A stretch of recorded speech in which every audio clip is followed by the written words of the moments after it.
Thank you, Mr. Deputy Speaker. I rise today to contribute to the 2026-2027 budget, the second budget of this government.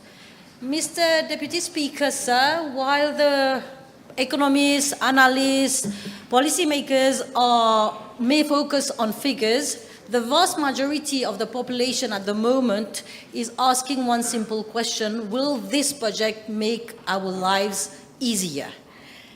And they are right to do so. Mr. Deputy Speaker, at the previous elections, we know the people voted for transformation. They voted for meritocracy. They voted for cheap food. They voted for dignity. And they voted for a clean state. And I know, and all of us recognize here, that that is the standard that they have set for us. And they are right to do so. And the budget somehow, in general terms, recognizes those aspirations, Mr. Deputy Speaker. All of us here acknowledge that the population's expectations are a reminder of the responsibility that each one of us carries in this House. Yes, we made promises to the population, yes, and unfortunately we have not been able to fulfill all of them. But it is equally true, Mr. Deputy Speaker, that during the past 1.5 years we have tried our level best. The Honorable Prime Minister has tried his level best to honor those commitments that did not impose a major financial burden on the economy. And I'm here referring specifically to the urgency given to the restoration of the dignity of the people of Mauritius.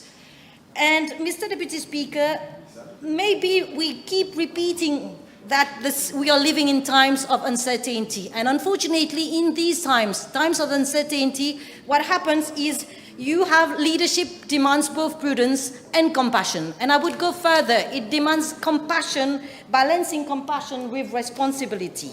And Mr. Deputy Speaker, sir, I think all of us, all Mauritians would have to admit that when we assumed office, I remember we all knew, the population knew that we would inherit a difficult situation. Some of us even described it while Assis Doen Caray. So this is what we had stated. But the reality, unfortunately, Mr. Deputy Speaker, turned out to be even more severe than anticipated.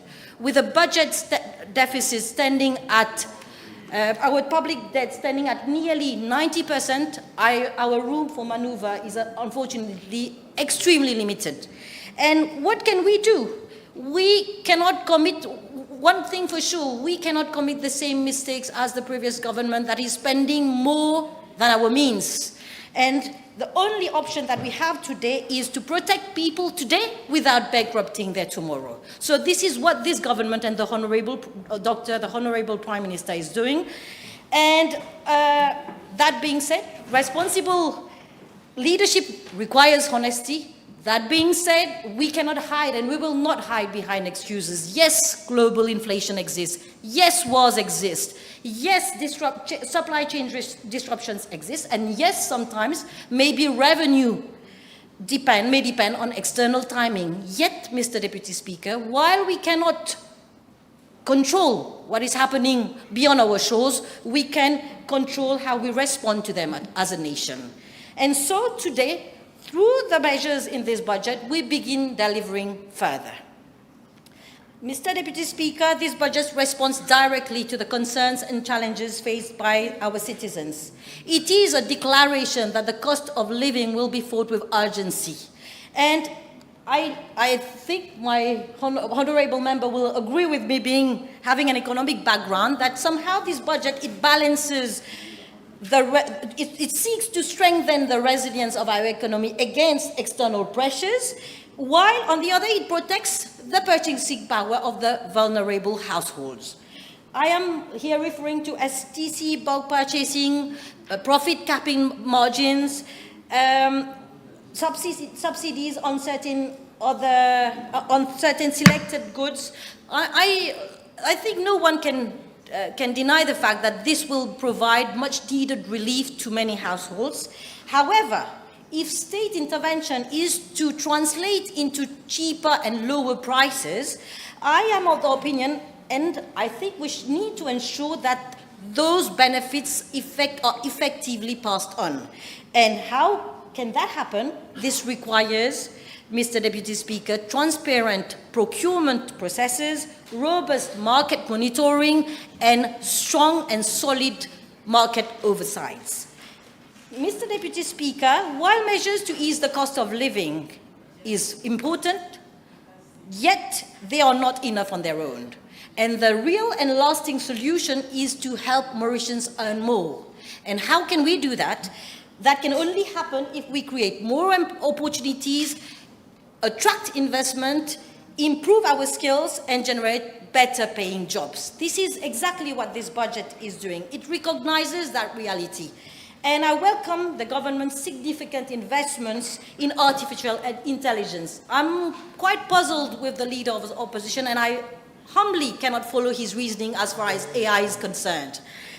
I remember, this was one of my first parliamentary questions. What is the vision of the government when it comes to AI? And I'm happy much emphasis is being made regarding AI. And I personally believe that if it is properly implemented, AI will create better paying jobs for our citizens. That being said, Mr. Deputy Speaker, I know for a fact that in the short run, what we'll have to do, we will have to rely on foreign expertise. And in fact, the Honorable Prime Minister did address that. But I would urge you, the Honorable Prime Minister, to ensure that foreign expertise complements Mauritian talent rather than replaces it. Because at the end of the day, the objective must be meaningful skills transfer, knowledge sharing, capacity building, developing a national capacity so that our Mauritians are better equipped to face the future. At its heart, Mr. Deputy Speaker, this is a budget of social justice, providing relief where it matters most. I think even the leader of opposition had to admit this. It helps the vulnerable. And I'm here talking about the massive investment regarding utility. We are all in agreement here in this House that utility cannot be considered a luxury. It is today a basic necessity. And I think we all agree here that no family should be able to choose between paying bills and meeting the other basic needs. So I am pleased, personally, coming from representing number 13, we are pleased that the long-awaited infrastructure works as regards Rivière des Anguilles Dam will finally commence this year. Relieved, and thank you to my constituency for their patience. But I nevertheless would like to add a few words on number 13. I think number 13, the South more particularly deserves way more in terms of infrastructure. And I hope with the budget allocated to the Ministry of Sports, at least number 13, the South may benefit from a fully equipped sports complex or stadium in the region, because this is the only constituency district that has no stadium. And I will obviously take the opportunity once again to thank my constituency for their support, understanding, and patience. And talking of support, that does not mean they have to print my photo. People will understand that. They do not have to print my photo on a sticker to please me. I know there was no ill intent. I know I have your support, but I will respectfully ask anyone trying to show support, please refrain from doing anything that can lead to that can be unnecessarily misconstrued or give rise to misunderstanding. I know Mr. Deputy Speaker is quite puzzled, but recently a well-wisher did take my photo and print it on a sticker, and that gave rise to me having to reply many messages. And I know he did not have an ill intent behind these gestures, and I'm deeply grateful to my constituencies for such kind gestures. And I will also like to comment on the extension of the maternity leave. There is no doubt that giving a mother 12 months will encourage bonding both between the mother and the child during the crucial stages of life. However, I somehow quite follow the reasoning adopted or expressed, the concerns expressed by many women, that if this is not properly implemented, it may inadvertently contribute to discrimination against women. And for that matter, I did a homework. I went to women themselves business entrepreneur and I asked them whether you will employ young women, and the majority of them said no. Unfortunately, we'll give priority. So this confirms somehow that it will inadvertently lead to discrimination. So I would have been more inclined for a balanced approach, Mr. Deputy Speaker. An approach where we are talking about gender equality we should not use gender equality to tick a box. To me, it should be gender equality in the real sense. If you want to promote gender equality, I think shared parenting and shared caregiving would have been a more balanced approach. And that would also change the mentality and ensure that even men feel that they have the duty to look after their child. And I know so many of them who are wonderful fathers. And in this regard also, I would also like to address something that we hear very often in the public. People expect us to share in their sacrifices. And this is why I commend the measures taken as regard public office holders. That was, to me, it makes sense. And in any case, nothing affects me because I haven't used my duty-free entitlement till now, so I'm safe. But that being said, I will also like, just as my other friends have done here, to congratulate the Honorable Prime Minister for his humility in bringing corrective measures this morning regarding the BRP. Because I remember, they are not wrong to say that, I was quite puzzled when I heard eligibility assessment and SAP and everything. So thank you, Honorable Prime Minister, for your humility and wisdom as well. So, and overall, I will not be too long. I will only... You got 3 minutes only. 3 minutes only, so I'll be done in 3 minutes, Mr. Deputy Speaker. Overall, I support the budget because it is built on responsibility, solidarity, economic efficiency, and social justice. This budget is strategically coherent with what we said last year, but delivery heavy. Its success depends less on the number of measures announced and more on execution, discipline, public communication, and institutional capacity. And I'm confident that we will carry out those obligations responsibly. And I know the Honorable Prime Minister will do so responsibly. But before concluding, let me make a respectful appeal to the Honorable Prime Minister. At paragraph 347 of the budget speech, the Prime Minister, you mentioned that every young person in Mauritius deserves equal hope and opportunity. Let us not sugarcoat the situation. There is yet another reality, and sometimes one of the deepest wounds of our society is the perception, and maybe sometimes the reality, that appointments are not based on merit. And when this is the case, this perception destroys hope. This perception destroys ambition, and this perception destroys national unity.